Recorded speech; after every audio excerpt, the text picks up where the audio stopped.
Distinguished guests, eminent speakers, and our partners. So, today we have organized the Business Meets Sustainability Summit. This particular summit is being organized under the aegis of our BCC&I National Sustainability Forum, which is being chaired by Shri M.K. De, former Chief Secretary of Government of West Bengal. Unfortunately, he's stuck up in Cyprus, and due to the war situation, he could not make it today. He will be returning to Calcutta tonight. We have Dr. Meera Mitra, member BCC&I Sustainability National Forum and member governing body of Center for Responsible Business, who is one of the key advisor of this summit. We also have Sri Parthoes Bhattacharya, who was the ex-chairman of Coal India and chairman of PLS Group, as an advisor of this, advisor and special member of this forum. We also have Mr. Sudipta Bhattacharya, who is also an advisor and special invitee in this forum. So, this summit, as I mentioned, is a larger part of the Sustainability National Forum, and it aims to draw high-level national and international leadership to participate all through the inaugural day, that is March 5th, followed by key focus areas and interactive workshops tomorrow as well. So I welcome Dr. Meera Mitra, member BCC&I Sustainability National Forum and governing body, member governing body of CRB, Center for Responsible Business, to please come up on the stage, ma'am. I request Mr. Shubhit Chakraborty, sir, former President BCC&I and former MD and CEO, Exide Industries, and also a member of BCC&I Sustainability National Forum. Mr. Keiichi Higuchi, President, Kawasaki Rikuso Transportation. Mr. Vijay Goel, Regional ED, ER1, NTPC Limited. Mr. Anupam Mukhopadhyay, Executive Director, CGD Marketing, GAIL India Limited, and Chief Executive Officer of Bengal Gas Company Limited. And Mr. S.K. Das, Executive Director, Technical and Head of Haldia Refinery, Indian Oil Corporation. We also have Dr. Devalina Sengupta, Assistant Vice President and Chief Operating Officer, Energy Transition Institute, University of Houston. She will be joining online. So I request Meera ma'am to commence this summit by setting up the context of SDGs and sustainability in context of change. Please, ma'am.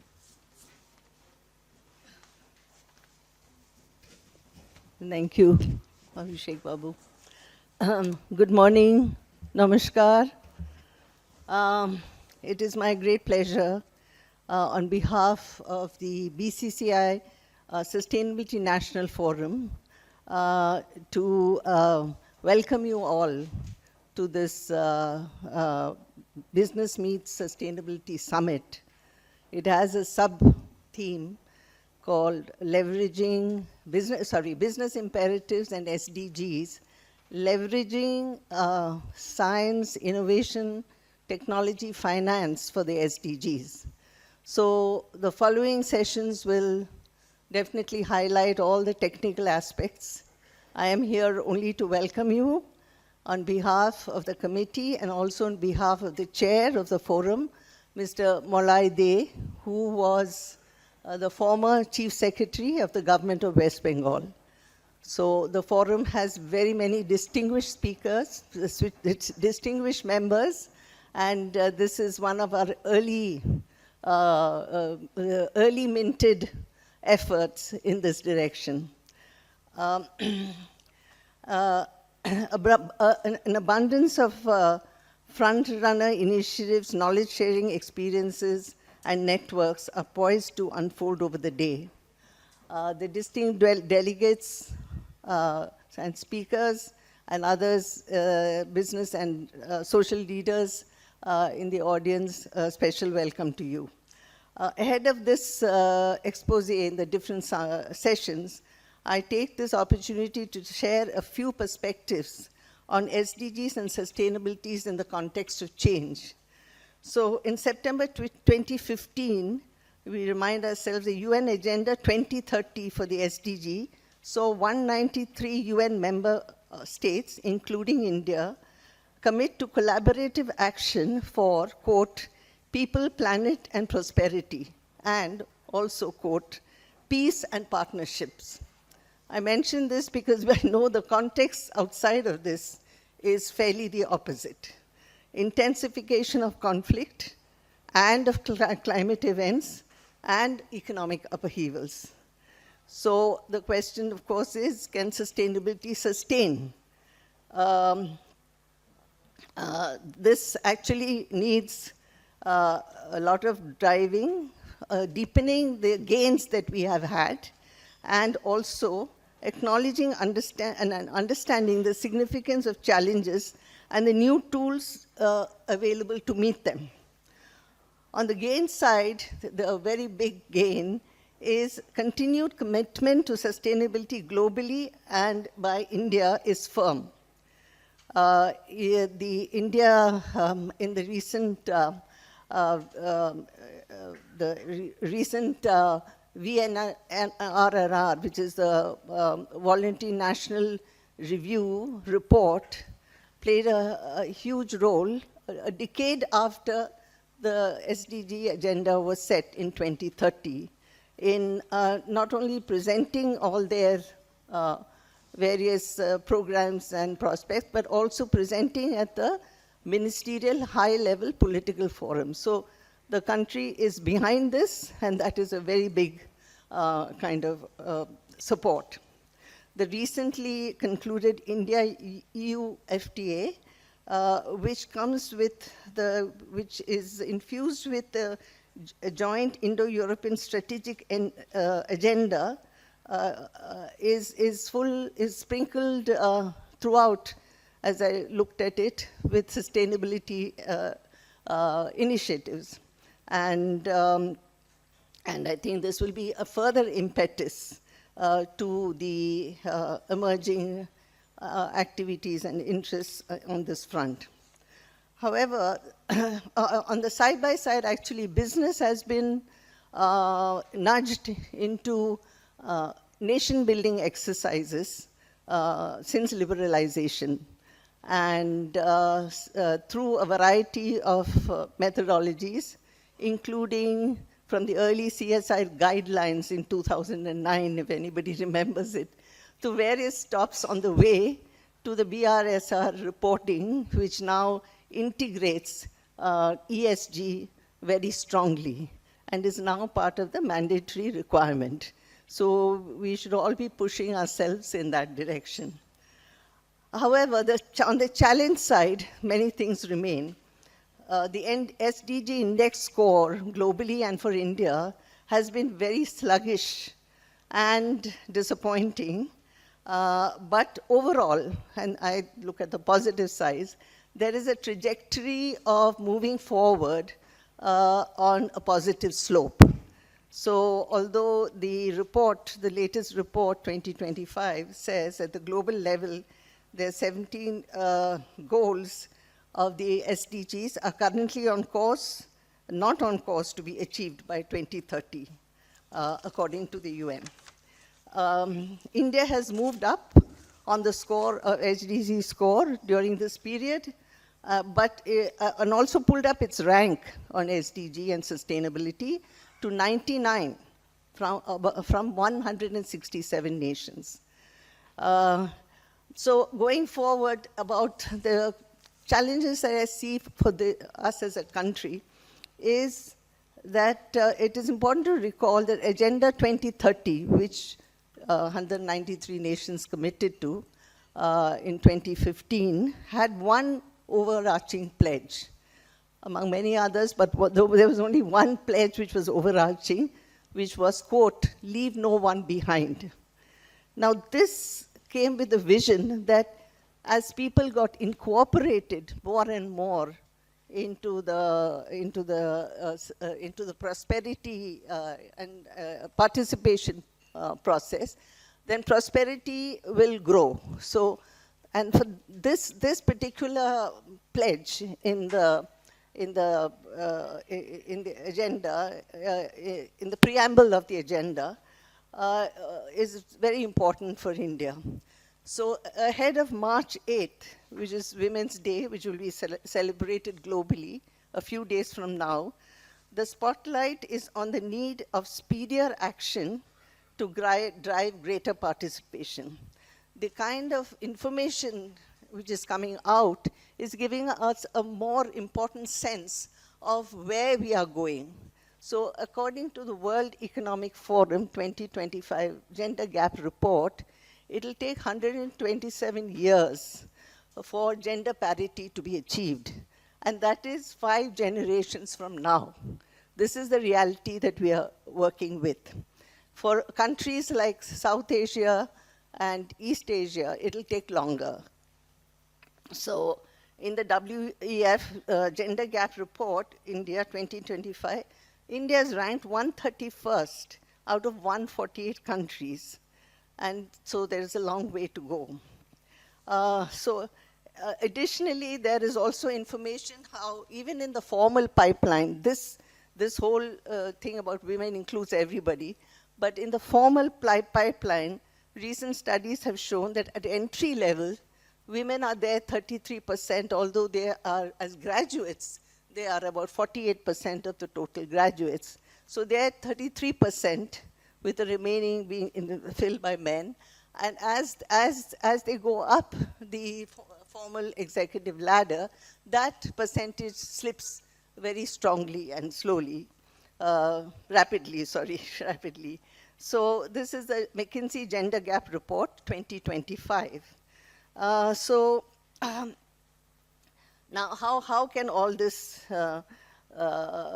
be addressed? One other important dimension of the large exclusions, because we were talking about the single idea of the pledge that no one will be left behind, is a poverty in this country. India has a lot of difficulties because of its size and complexity and recent liberalization, so it's fairly a new nation from that perspective in terms of going forward.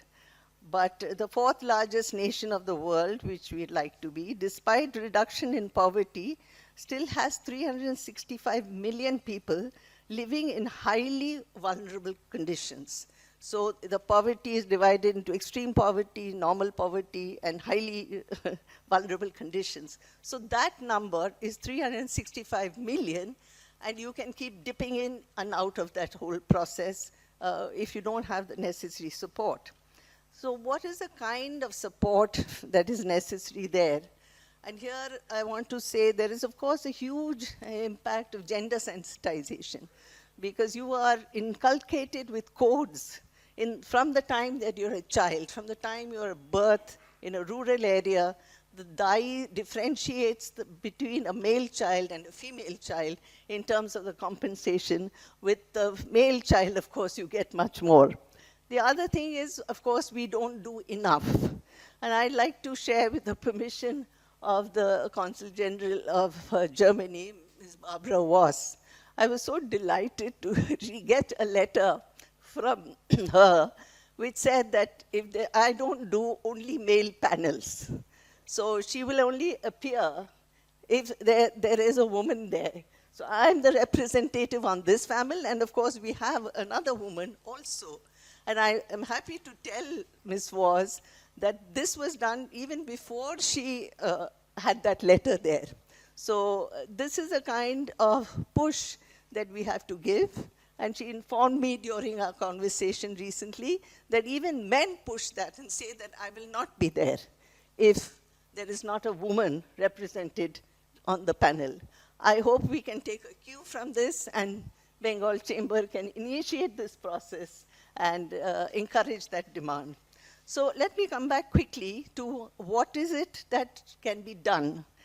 And one of the main things that is being said is the digital journey linking to Agenda 2030.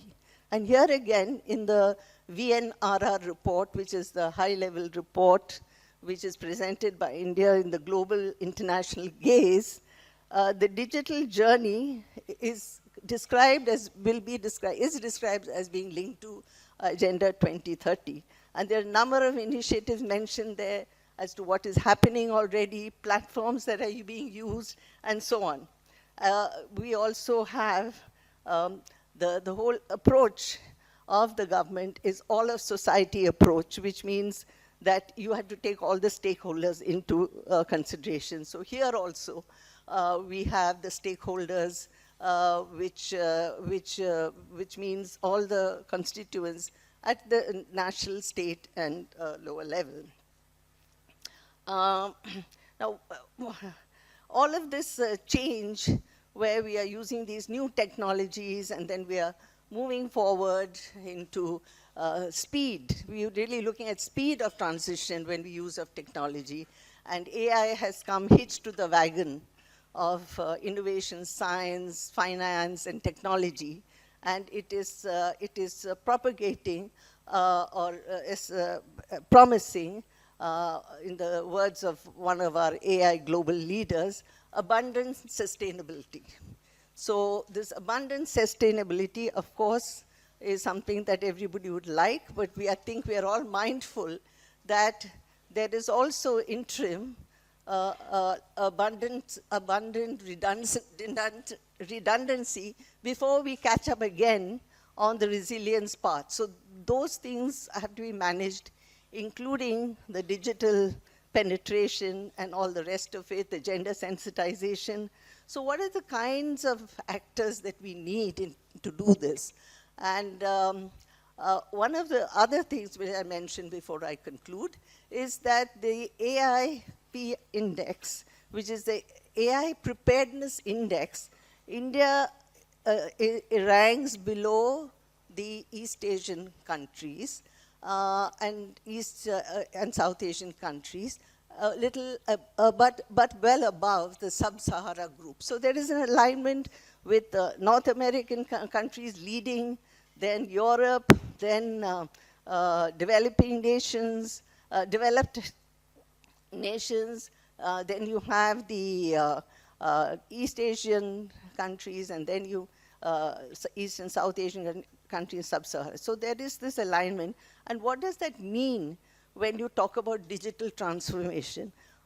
Can we go with fundamental things when the rest of the world is going somewhere else? I think these are questions that we'll have to ask.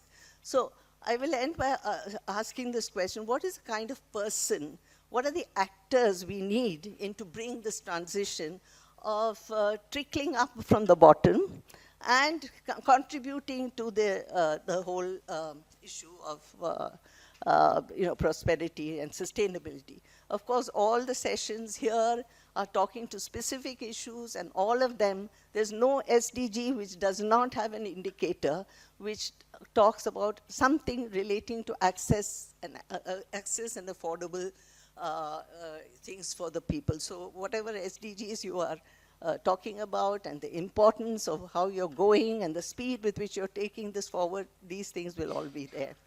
So what are the kinds of actors? So first, we need an entrepreneurial state.